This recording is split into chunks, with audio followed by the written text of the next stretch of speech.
All right, students, we're going to start today on drawing our winter radial designs. Here are some examples right here.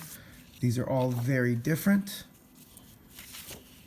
And we are going to be working on designs that all have radial symmetry.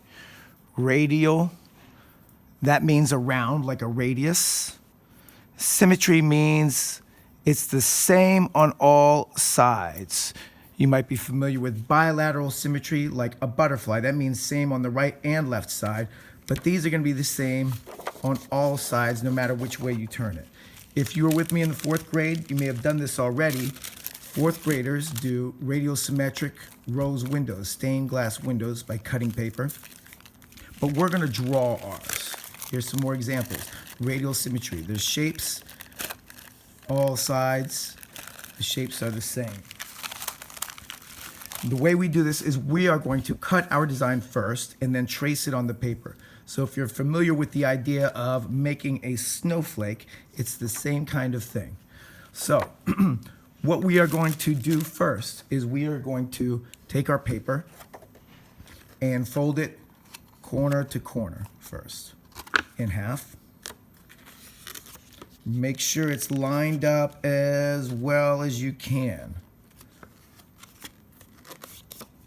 All right, don't do a sloppy job or it's not going to come out symmetrical. So that's folded once, and then you fold it corner to corner again, okay? So you're going to fold this corner to this corner.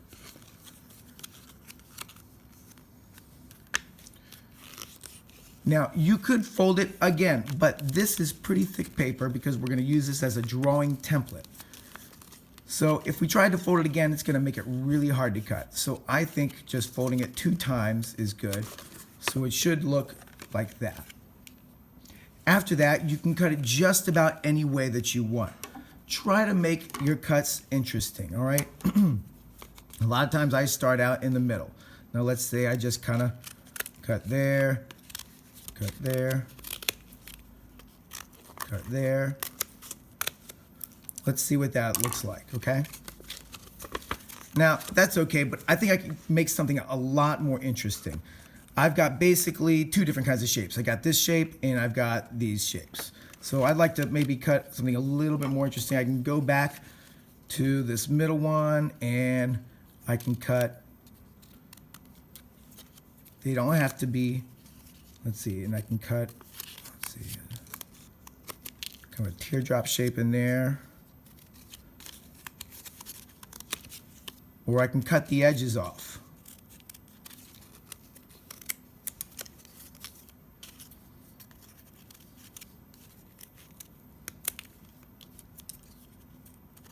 Let's see, and maybe I'll do a little curving.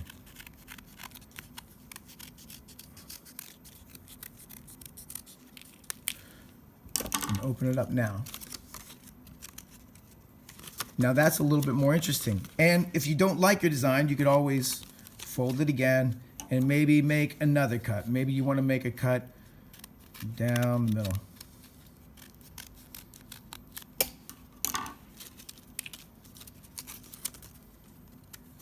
Okay, maybe I like that even better. So what we're going to do after that, and I'll show you on my example here, you're going to take your template and you are going to trace it on your paper, just like I've already done here. You can do 2 ways. On this one, all I did was place it on here and I traced it all around. On the outside, I traced each shape. This shape, this shape, this shape, this shape, this shape, and all the way around. After that, what I simply did was I kept outlining each shape. If you want to do it this way, do it at least 4 times. So I got 1, 2, 3, 4, 5 layers. 1, 2, 3, 4, 5. And I've got a bit of a pattern going with blues and purples. 1, 2, 3, 4. 1, 2, 3, 4, 5. The other way that you can do it is you can trace your shape and you can add lines that weren't there when you cut it. These dotted lines, I added those. These curving lines, I added those. I added designs in here. I added this eye-like design. Here's another student work.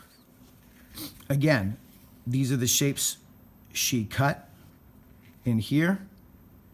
To make it more interesting, she added her own lines later on and designs. For instance, right here, she added those herself. And make sure that it is all, no matter which way you turn it, it should be radially symmetrical. And make sure when you cut out your snowflake, put your name on it somewhere so you know that it's yours.